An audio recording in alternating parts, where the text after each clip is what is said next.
L'essentiel de l'actualité économique sur CamNews 24. Bienvenue à tous. Exploitation forestière, terminer la recréation. Le ministère des Forêts et de la Faune vient de frapper de sanctions 35 entreprises. Motif, non-respect de la réglementation en vigueur. Des sanctions qui vont de la suspension aux compensations financières. L'Afrique veut renforcer les aptitudes de ses pêcheurs, plus précisément des Angolais. C'est la tâche que vient de se donner la Banque africaine de développement, BAD, qui entrevoit d'accorder près de 500 millions de francs CFA pour financer la formation. Voilà pour les titres de la Minute de l'économie sur CamNews 24.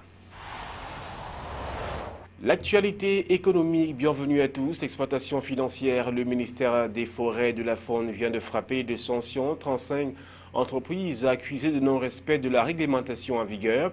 Sur ces entreprises concernées, 4 ont été suspendues de toute activité liée à l'exploitation forestière, tandis que 31 autres se sont vues infliger des sanctions pécuniaires allant jusqu'à 54 millions de francs CFA. Ces sanctions interviennent au terme d'une mission de contrôle sur le terrain menée par la Brigade nationale des opérations de contrôle du MINFOF. Parmi les reproches formulés à l'endroit de ces entreprises figurent entre autres le non-respect de la réglementation, la fraude et la corruption. C'est que des sociétés d'exploitation de bois ne respectent pas généralement le cahier de charges et se livrent à des activités non autorisées, dont la coupe des bois non autorisés et la coupe de bois au-delà de la superficie accordée. Ces sociétés ne prennent également pas en compte les droits des riverains liés à la réalisation de certaines infrastructures comme les hôpitaux ou les écoles. Cette attitude est généralement dénoncée par des associations et des organisations non gouvernementales qui s'insurgent contre le pillage des forêts avec la complicité des autorités. B2, c'est la note du Cameroun pour ses obligations en monnaie locale et devises. Dans un rapport publié le 5 août 2016 à la clôture des marchés financiers, l'agence de notation américaine Moody's a rendu publique sa première évaluation de la notation souveraine du Cameroun. Moody's attribue ainsi au pays la note B2 pour les obligations du pays en monnaie locale et en devises étrangères. À travers cette notation qui est synonyme de perspective de stabilité et de rentabilité, il s'agit pour l'agence basée à New York aux États-Unis de souligner les challenges liés à l'exploitation, liés à l'exposition du pays au choc pétrolier ainsi qu'une croissance potentielle soutenue par les investissements dans les infrastructures. Pour en arriver là, Moody's a pris en considération les défis liés à la dégringolade des prix du pétrole et les perspectives de développement du pays, avec notamment les grands projets en cours. La chute drastique des prix du pétrole constitue un véritable challenge pour le Cameroun, bien que petit producteur. L'or noir représente 7% du PIB, 50% des exportations et 23% des recettes fiscales. Le climat des affaires, la rapide progression de l'endettement projeté à 34,3% du PIB l'an prochain contre 9,8% en 2008 apparaît comme une réelle préoccupation. De même que l'endettement des sociétés d'État du reste subventionné et la faible mobilisation des recettes fiscales hors pétrole. Pour autant, les grands chantiers, la remontée attendue des cours du brut et la diversification de l'économie et l'impact de l'emprunt obligataire de 750 millions de dollars sont à même de booster la croissance en 2017 d'après Moody's, pour qui la lutte contre Boko Haram est un sérieux goulot d'étranglement pour un réel décollage du Cameroun. Booster la production agricole, le Cameroun et l'Afrique misent sur la création des sociétés d'engrais. Cette initiative approuvée lors du conseil d'administration du groupe de l'Office chérifien des phosphates réuni le 10 mars 2016 devrait voir le jour en Côte d'Ivoire, Sénégal, Cameroun, Bénin, Congo, Nigeria, Angola, Tanzanie, Zambie, Zimbabwe, Mozambique, Ghana, Kenya et Éthiopie, selon la décision de création parue dans une note officielle. La création de ces sociétés, soit 14 dans la transformation agricole et la production d'engrais, s'inscrit dans le cadre de la stratégie de développement des activités du groupe sur le continent, visant le renforcement de sa position et l'accompagnement de son développement dans des marchés promoteurs, notamment en Afrique. Le groupe ambitionne, à travers ses projets, étendre son réseau de distribution sur le continent africain, renforcer le positionnement de ses produits sur le marché africain et développer des produits adaptés aux sols africains, selon la publication.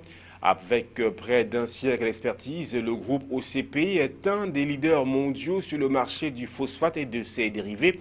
Il offre ainsi une large gamme d'engrais adaptés pour enrichir les sols, augmenter les rendements agricoles et nourrir le monde de manière économique et durable. Production cacaoyère, le Cameroun fait mieux. Le pays a produit 269 495 tonnes de cacao au titre de la campagne 2015-2016 contre 232 530 tonnes lors de la saison précédente, soit une augmentation productive de 36 965 tonnes de cacao. C'est ce qu'a déclaré le ministre du Commerce Luc Magoua-Mbaga Tangana le 3 août 2016 à Kounié dans la région du Sud-Ouest à l'occasion du lancement de la campagne cacaoyère 2016-2017. Luc Magoua-Mbaga Tangana a engagé l'Office national du cacao et du café et le Conseil interprofessionnel du cacao et du café à lutter contre des comportements rétrogrades et contre-productifs qui plombent la production cacaoyère. Il a pris l'exemple de ces opérateurs qui rament à contre-courant en s'adonnant à certaines pratiques comme la fraude à l'exportation, caractérisée par de fausses déclarations largement en dessous des quantités réellement exportées, ou ceux-là qui ont pris la fâcheuse habitude et le malin plaisir de franchir clandestinement la frontière pour aller écouler le cacao camerounais dans les pays voisins. Le ministre du Commerce a reconnu que le Cameroun est encore loin des 600 000 tonnes projetées à l'horizon 2020, mais il se réjouit de ce que la moitié du chemin a été parcouru avec une production pour la campagne 2015-2016 qui n'est pas loin de tutoyer les 300 000 tonnes.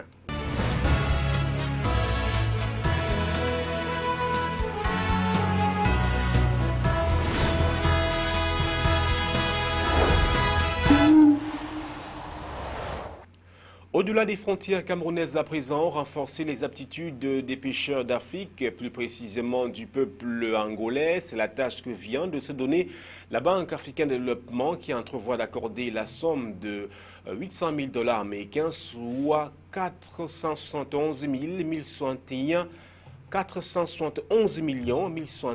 502 francs CFA pour financer leur formation. Lisa Youssi.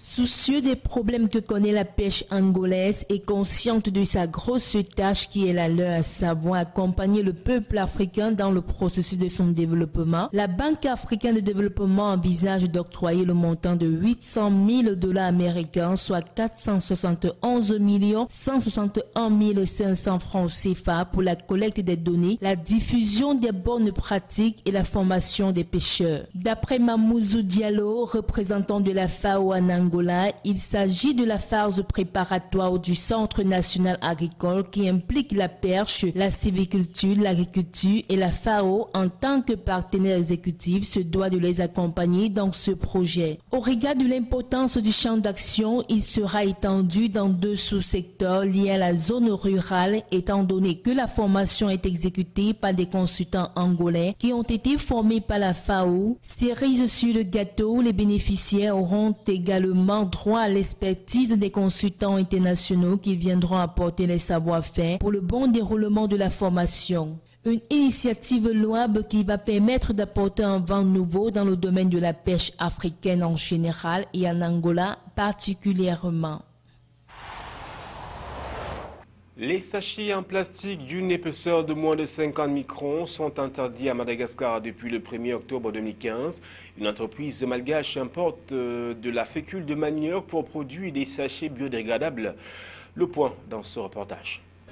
À première vue, cela ressemble à un sac plastique ordinaire, mais il est fabriqué à partir de manioc et ne contient pas de polyéthylène. Selon ses constructeurs, ce sac n'aurait besoin que de 3 à 6 mois pour se décomposer, contre une centaine d'années pour la version plastique. C'est vrai que ces sachets en fécule de manioc sont plus chers à l'achat par rapport aux sachets plastiques, mais leur utilisation permet la protection de l'environnement. Un paquet de 50 de ces sachets coûte environ 7 €. Les sacs en plastique normaux sont presque 5 fois moins chers. Mais le gouvernement malgache a en partie interdit leur vente depuis le 1er octobre face aux dégâts environnementaux. Canalisation bouchée, dégradation des paysages, menace de certains écosystèmes. Avec cette interdiction, le nombre de commandes de sacs en fécule de manioc a augmenté auprès du fabricant, une entreprise malgache. Pour le moment, Cassiplast s'est basé sur Madagascar et le marché local. Mais d'ici peu, on va exporter vers l'île Maurice, vers l'Afrique du Sud et beaucoup de pays en Afrique qui n'utilisent plus les sachets en plastique. Il y a aussi les marchés en Asie, puisque ça commence aussi en Asie, l'interdiction des sachets en plastique. Pour son activité, l'entreprise doit importer la fécule de manioc qui n'est pas produite à Madagascar. L'année dernière, elle affirme avoir fabriqué 40 tonnes de ces sacs. Elle espère multiplier sa production pour atteindre les 360 tonnes en 2016 et voir son invention traverser les océans. Le chiffre du jour à présent, il est de 35 et ce chiffre représente le nombre d'entreprises sanctionnées dans l'exploitation forestière au Cameroun. Le rappel des principales articulations de la Minute de l'économie. Exploitation forestière terminée la récréation, le ministère des Forêts et de la Faune vient de frapper de sanctions 35 entreprises. Motif, non-respect de la réglementation en vigueur, des sanctions qui vont de la suspension aux compensations financières. L'Afrique veut renforcer les aptitudes de ses pêcheurs, plus précisément des Angolais. C'est la tâche que vient de se donner la Banque africaine de développement qui entrevoit d'accorder près de 500 millions de francs CFA pour financer la formation. C'est la fin de ce programme, la Minute de l'économie, réalisé par Yves Ansem Tadifou. Au revoir.